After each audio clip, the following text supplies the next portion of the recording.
दोस्तों, आज का मुकाबला सिर्फ एक साधारण मैच नहीं था, यह था पूरी तरह से एक हाई वोल्टेज टी20 क्लैश, जहां सनराइजर्स हैदराबाद ने चेन्नई सुपर किंग्स को 10 रन से हराकर एक बड़ा मैसेज दे दिया। यह जीत सिर्फ 2 पॉइंट्स की नहीं थी, बल्कि यह दिखाता है कि एसआरएच इस सीजन में कितनी खतरनाक और बैलेंस्ड टीम बन चुकी है। मैच की शुरुआत होती है एसआरएच की बैटिंग से और यहीं से कहानी बननी शुरू हो जाती है।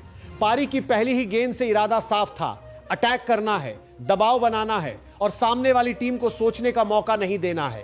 अभिषेक शर्मा ने जिस तरह से शुरुआत की वो अविश्वसनीय था। सिर्फ 22 गेंदों में 59 रन, स्ट्राइक रेट 268 के आसपास। ये सिर्फ रन नहीं थे, ये सीएसएसके के बॉलिंग अटैक पर सीधा हमला था। पावर प्ले के अंदर ही उन्होंने मैच का रुख बदल दिया। कवर ड्राइव, पुल शॉट और लॉन्ग ऑन के ऊपर से छक्के, हर शॉट में एक अलग क्लास नजर आ रही थी। उनके साथ ट्रेविस हेड ने भी शुरुआत में सपोर्ट दिया। हालांकि वो लंबी पारी नहीं खेल पाए, लेकिन उन्होंने स्ट्राइक रोटेट करके अभिषेक को फ्रीडम दी। ये छोटी छोटी चीजें ही बड़े स्कोर की नींव बनाती हैं। इसके बाद जब मिडिल ओवर्स आए तो हेनरिक क्लासेन ने जिम्मेदारी संभाली। उन्होंने शुरुआत में थोड़ा समय लिया, लेकिन जैसे ही सेट हुए उन्होंने अपने शॉट्स खोल दिए। 39 गेंदों में 59 रन। ये पारी बहुत ज्यादा इंपॉर्टेंट थी क्योंकि इसी ने एसआरएच को 180 से ऊपर ले जाकर 194 तक पहुंचाया। नीचे के ऑर्डर से भी छोटे छोटे योगदान आए। नीतीश कुमार रेड्डी, शालिल अरोड़ा और शिवांग कुमार ने तेजी से रन जोड़कर फिनिशिंग टच दिया। यही वजह रही कि एसआरएच एक बड़ा और मैच विनिंग टोटल खड़ा कर पाई। अब अगर सीएसएसके की बॉलिंग को देखें तो सबसे बड़ी कमी थी प्लानिंग और एग्जीक्यूशन की।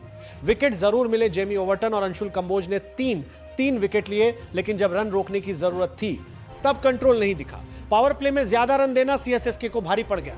अब आते हैं सीएसके की बैटिंग पर।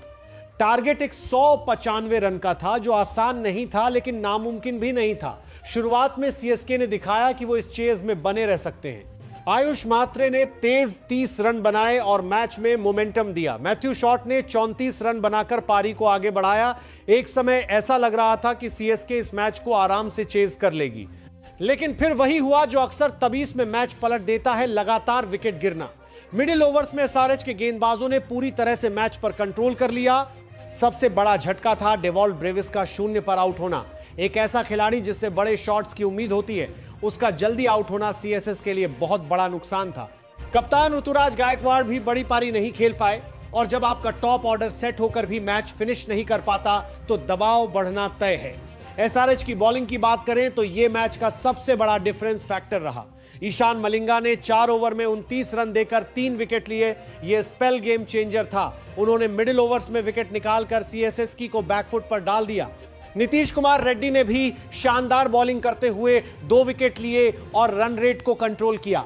साथ ही साकिब हुसैन और शिवांग कुमार ने भी सपोर्ट रोल निभाया और कहीं भी सीएसएसके को खुलकर खेलने का मौका नहीं दिया। आखिरी के ओवर्स में सीएसएसके को बड़े शॉट्स की जरूरत थी, लेकिन तब तक रन रेट बहुत ज्यादा बढ़ चुका था।